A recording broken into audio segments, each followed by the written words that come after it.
Ya. Oke, terima kasih.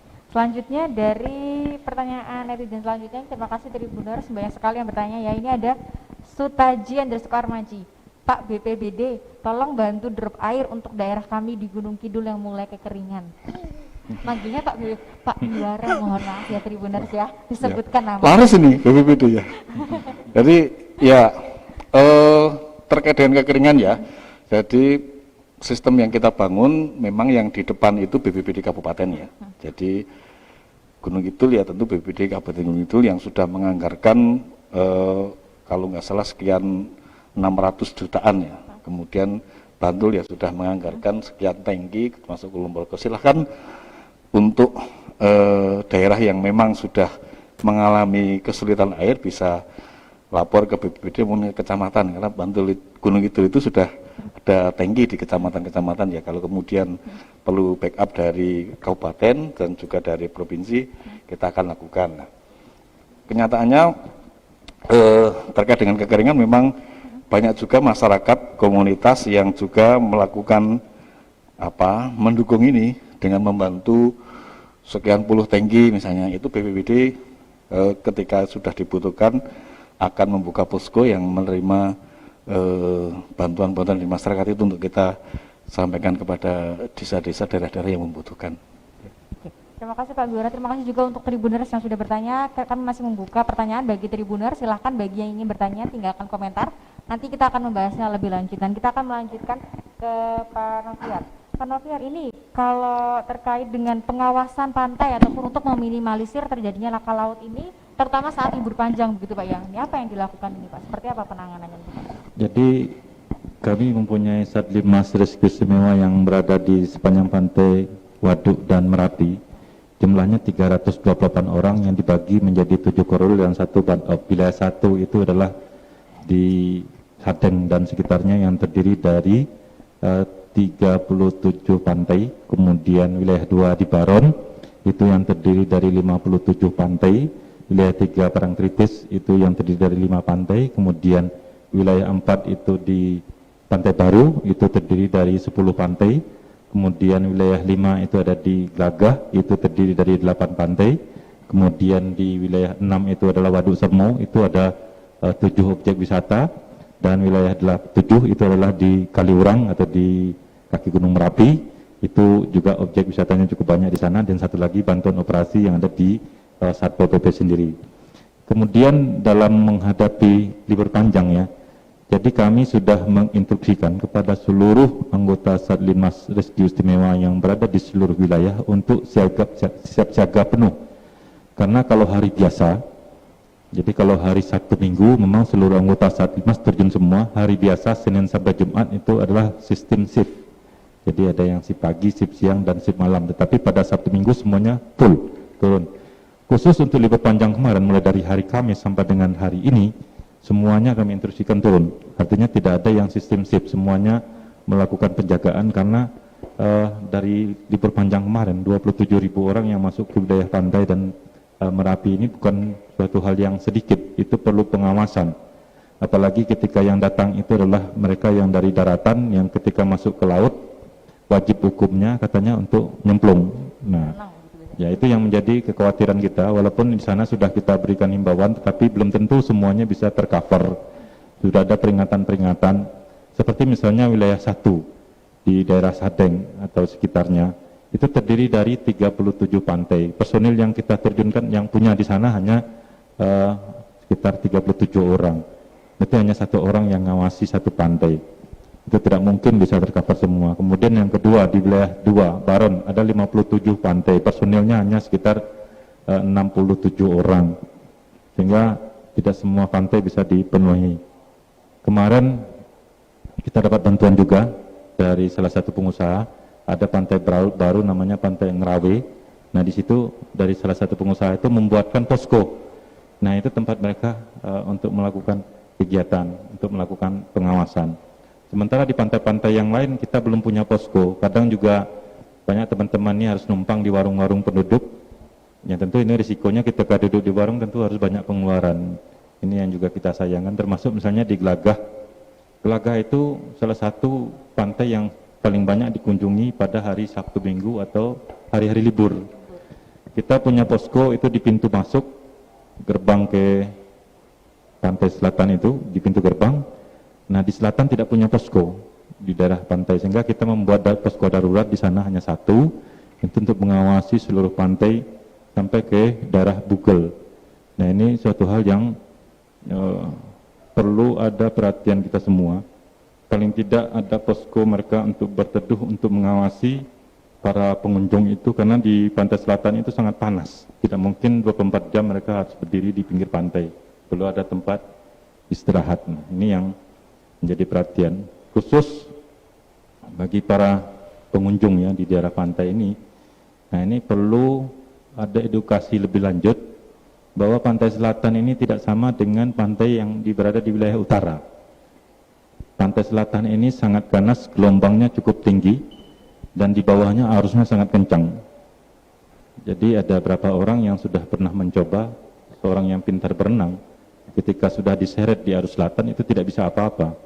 Kalau sudah seret ke bawah, udah hilang 3 hari baru muncul. Nah, ini jangan sampai hal ini terjadi. Kemarin cukup pelajaran yang terakhir menurut kami yang di Gua Cemara, satu keluarga itu bisa terseret semua, karena dia arus bawahnya cukup kuat.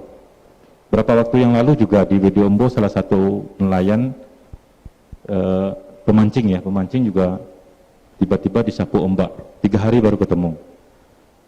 Hari sebelumnya juga ada satu kapal di daerah Sadeng, itu juga dihantam gelombang, pecah, untungnya nelayannya pada selamat semua. Dan itu kejadian sering terjadi di pantai selatan ini, termasuk bulan Desember kemarin, wisatawan dari Batam, 6 orang, jam 11 malam, disapu gelombang, hilang semua.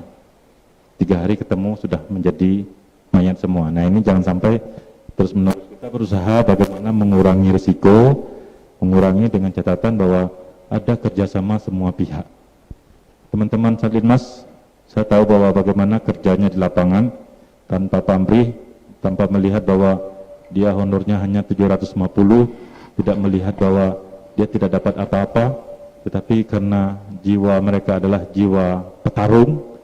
Nah, itu yang sudah ditunjukkan oleh mereka. Tentu saya berharap sebetulnya kepada pemerintah daerah dan DPRD mempunyai perhatian khusus ya Pak untuk anggota teman-teman ini, tidak dalam bentuk kejahteraan tetapi peralatan yang mereka pakai, peralatan yang dipergunakan untuk melakukan pencarian.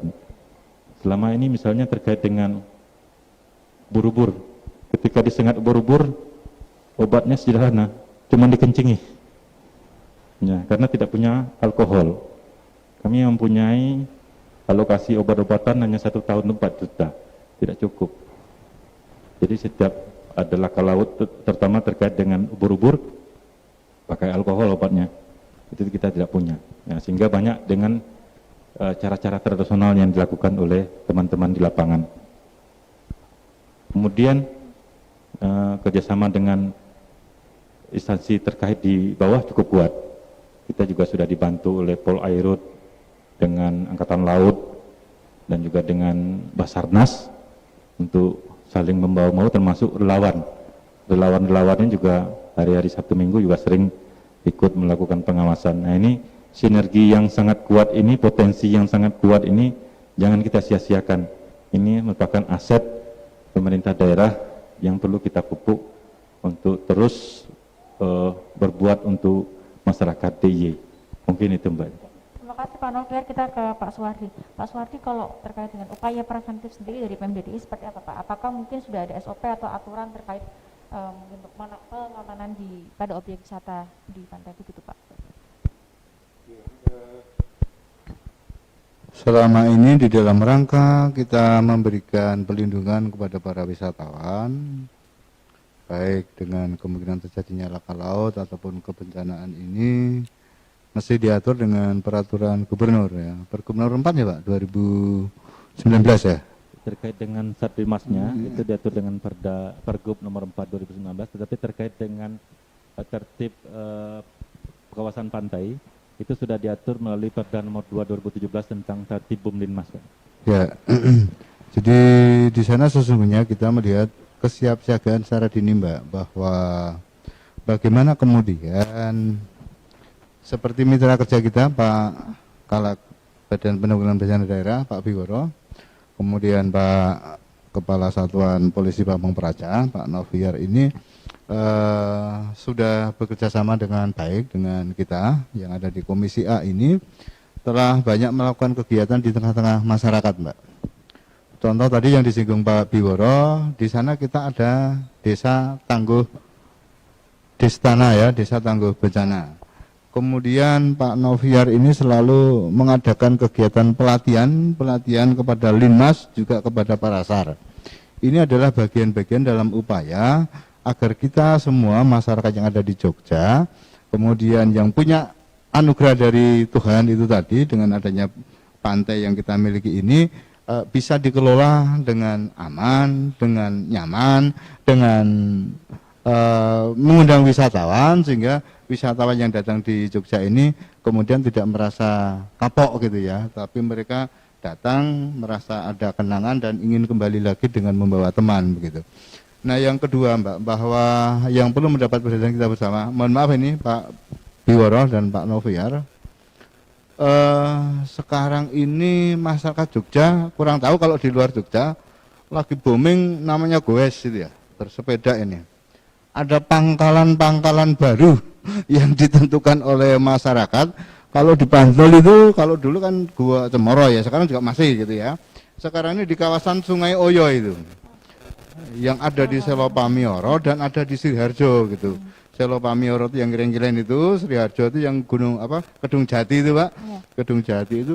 Nah ini kalau hari Sabtu dan Minggu ini ribuan loh Pak yang datang ke sana, ya, banyak sekali. Mohon itu bisa dipersani potensi itu, karena yang kita harapkan adalah semuanya aman dan nyaman ya. Nah, ini yang kita harapkan, yang jangan sampai kemudian kita menjadi boso Jawa ini pegat engka perayaan sehingga terjadi sesuatu yang tidak kita inginkan.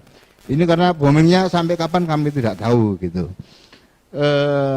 Itu Mbak. Yang kedua, tadi ada usulan masyarakat itu bahwa sesungguhnya kebijakan yang paling kita suka itu apabila ada wilayah yang kekeringan air itu, bagaimana sesungguhnya di sana bisa dibangun sebuah tempat begitu, dibangun sebuah tempat yang bisa digunakan untuk penampungan, sehingga air ini manakala terjadi kekurangan betul gitu, pengirimannya ini bisa di tempat-tempat penampungan air minum yang kemudian gampang diakses, baik oleh yang maringi air ataupun yang akan memanfaatkan air itu, sehingga jangan sampai pengiriman air ini kemudian tempatnya tidak jelas dan sebagainya. Sebab kalau hanya dibuatkan kolam gelombang yang dikasih mulsa plastik itu kan, dari sisi kesehatan sesungguhnya kita juga kurang begitu yakin. Nah ini pemerintah daerah kita harapkan memang punya perhatian dalam sisi itu,